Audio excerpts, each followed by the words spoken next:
Susunan pemain timnas Indonesia versus Cina, Kapten Asnawi kembali, Rizky Ridho masih menepi.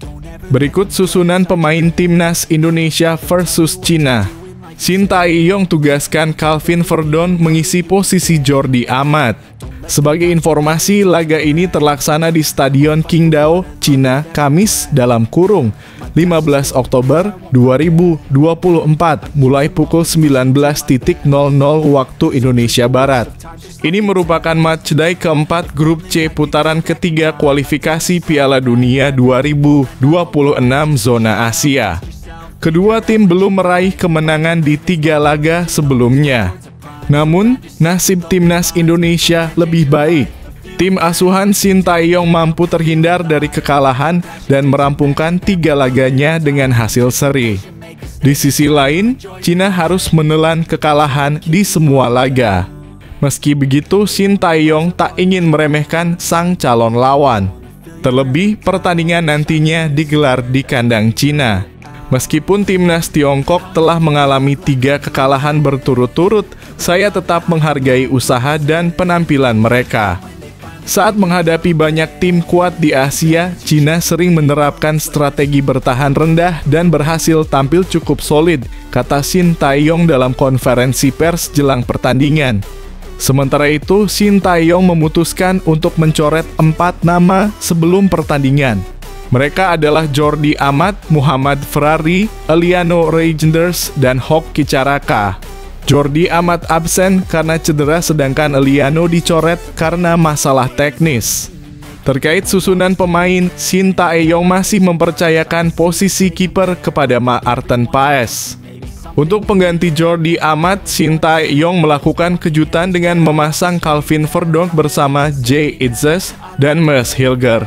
Duet Nathan Chu Aon dan Ivar Jenner mengisi posisi tengah. Di posisi depan terdapat Rafael Struijk dan Ragnar Oratmangoen. Dalam suasana yang penuh semangat, pertandingan antara timnas Indonesia dan timnas Cina menjadi sorotan utama para pecinta sepak bola. Momen ini bukan hanya tentang hasil akhir, tetapi juga tentang alur serangan yang dinamis dan taktik yang cerdas dari kedua tim. Mari kita bahas lebih dalam tentang jalannya pertandingan ini, dimulai dari serangan yang dibangun oleh pemain depan timnas Indonesia. Awal serangan, Rafael Struijk dan Ragnar Oratmangoen pertandingan dimulai dengan agresivitas tinggi dari timnas Indonesia. Rafael Struijk, seorang penyerang muda berbakat, menjadi motor serangan tim. Dengan kecepatan dan teknik dribbling yang mengesankan, Struijk berhasil mengelabui back-back Cina dan menciptakan ruang bagi rekannya. Struijk kemudian mengoper bola kepada Ragnar Oratmangoen yang berada dalam posisi ideal untuk melanjutkan serangan. Oratmangoen yang dikenal dengan kemampuannya mengontrol bola di area sempit, langsung mengolah bola dengan baik. Dengan visi permainan yang tajam, ia melihat adanya celah di lini tengah lawan dan segera memberikan umpan kepada Tom Haye. Haye, seorang gelandang dengan kemampuan distribusi yang luar biasa, siap untuk membawa bola lebih jauh ke depan. Transisi ke tengah, peran Tom Haye memainkan perannya dengan sangat baik, mengatur ritme permainan dan mengendalikan bola di tengah lapangan. Setelah menerima umpan dari Oratmangoen, Haye mengambil beberapa langkah sebelum meluncurkan umpan cerdas ke arah Ivar Jenner. Jenner, yang dikenal sebagai pemain serba bisa, segera menghadapi pertahanan Cina yang cukup solid. Dalam momen krusial ini, Jenner tidak hanya berusaha untuk menembus pertahanan, tetapi juga memanfaatkan dukungan dari pemain lain. Ia mengoper bola kepada Calvin Verdon yang sudah siap bergerak di sisi sayap. Verdon dengan kecepatan dan teknik dribbling yang memukau langsung menusuk ke arah kotak penalti lawan. Kerjasama tim umpan-umpan kualitas tinggi sementara Verdon melakukan penetrasi, Meus Hilgers dan Jay Itzes, dua pemain belakang yang sering kali memberikan dukungan menyerang, juga ikut maju. Hilgers dengan kekuatan fisik dan kemampuan aerialnya bersiap untuk menyambut umpan silang, sementara Itzes memberikan opsi lain di area penyerangan. Setelah melewati beberapa pemain lawan, Verdon mengirimkan umpan silang yang sangat akurat ke arah Hilgers. Namun pertahanan Cina masih sigap dan berhasil menahan serangan tersebut. Meskipun demikian, tekanan yang terus-menerus dari timnas Indonesia memberikan efek psikologis yang positif bagi tim, menciptakan peluang demi peluang. Peran kiper Maarten Paes di balik semua serangan ini, Maarten Paes, kiper timnas Indonesia, juga berperan penting dalam menjaga stabilitas tim. Paes yang terkenal dengan refleksnya yang cepat dan kemampuan membaca permainan membuat beberapa penyelamatan krusial di sisi lain lapangan. Dengan tenang, ia menghalau serangan balik dari timnas Cina, memastikan bahwa timnya tetap dalam kendali. Setiap kali bola berhasil direbut kembali, Paes tidak ragu untuk memberikan umpan pendek kepada back-backnya atau meluncurkan bola jauh ke arah lini depan. Keputusan cepatnya membantu timnas Indonesia membangun kembali serangan dengan cepat, mempercepat transisi dari bertahan ke menyerang. Memanfaatkan momentum dengan semakin banyaknya peluang yang tercipta, timnas Indonesia semakin percaya diri. Koordinasi antara pemain-pemain seperti Struijk, Oratmangoen, Haye, dan Jenner membuat lini serang Indonesia semakin tajam. Setiap umpan, setiap gerakan terasa harmonis, seolah-olah mereka telah bermain bersama selama bertahun-tahun. Salah satu momen terbaik terjadi ketika Ivar Jenner menerima bola dari Haye dan melakukan kombinasi 1-2 dengan Struijk.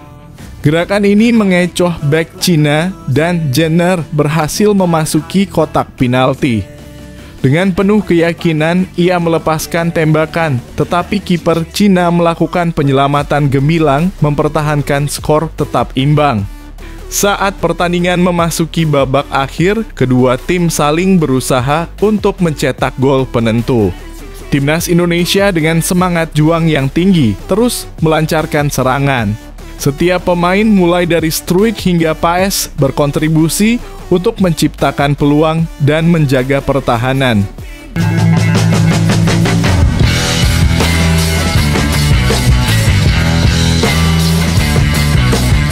Sebelum kita lanjut ke berita terlengkapnya, alangkah mulianya bagi kalian untuk tekan tombol like dan yang belum subscribe, tolong subscribe channel ini. Ketua Badan Tim Nasional Sumarji mengatakan bahwa AFC sudah membalas surat protes yang dilayangkan PSSI.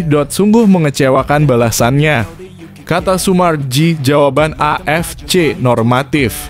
Sumarji menjelaskan AFC mengirimkan surat balasan kepada PSSI pada Selasa (15 Oktober 2024) pukul 12.00 waktu Indonesia Barat. Dalam surat itu, Sumarji tampak kesal karena jawabannya tidak sesuai harapan.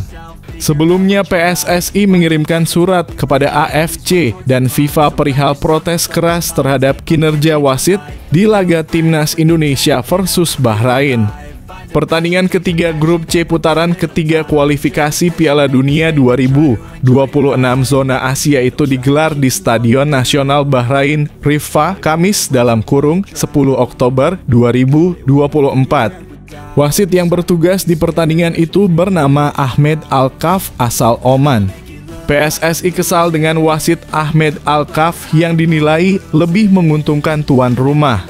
Salah satunya ketika Bahrain berhasil mencetak gol lewat Mohamed Mahroon pada menit ke-8.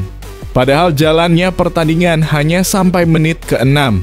Timnas Indonesia gagal meraih kemenangan atas Bahrain. Kedua negara itu harus puas bermain imbang 2-2.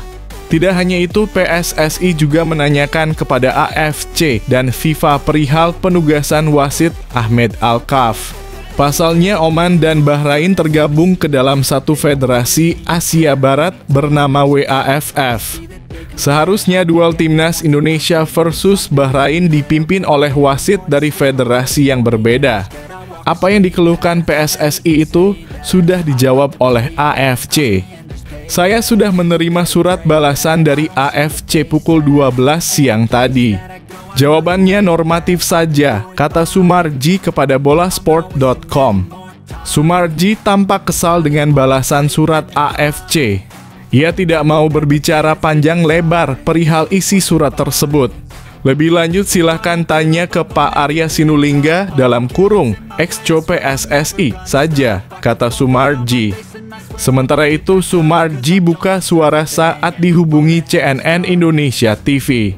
Mantan Kapolresta Sidoarjo itu mengatakan bahwa AFC menolak surat yang dikirimkan PSSI. AFC menyatakan protes tidak diterima dan untuk lebih jelasnya kami diminta kirim surat ke FIFA, ucap Sumarji. Kata Sumarji, PSSI juga sudah melaporkan surat itu kepada FIFA. FIFA meminta agar permasalahan ini bisa diselesaikan di internal AFC. Sebenarnya ke FIFA kami juga sudah kirim. Jawabannya kami diminta mengirim surat ke AFC. Ini agak aneh, ujar Sumarji. Berdasarkan penjelasan AFC, Sumarji menyatakan hasil pertandingan Timnas Indonesia versus Bahrain tidak akan berubah. Timnas Indonesia hanya mendapatkan 1 poin dari pertandingan itu. Dijawabnya AFC bahwa sudah diterima surat protes dari PSSI dan tidak akan mempengaruhi hasil laga. Untuk berkaitan selanjutnya, silakan untuk melaporkan ke FIFA.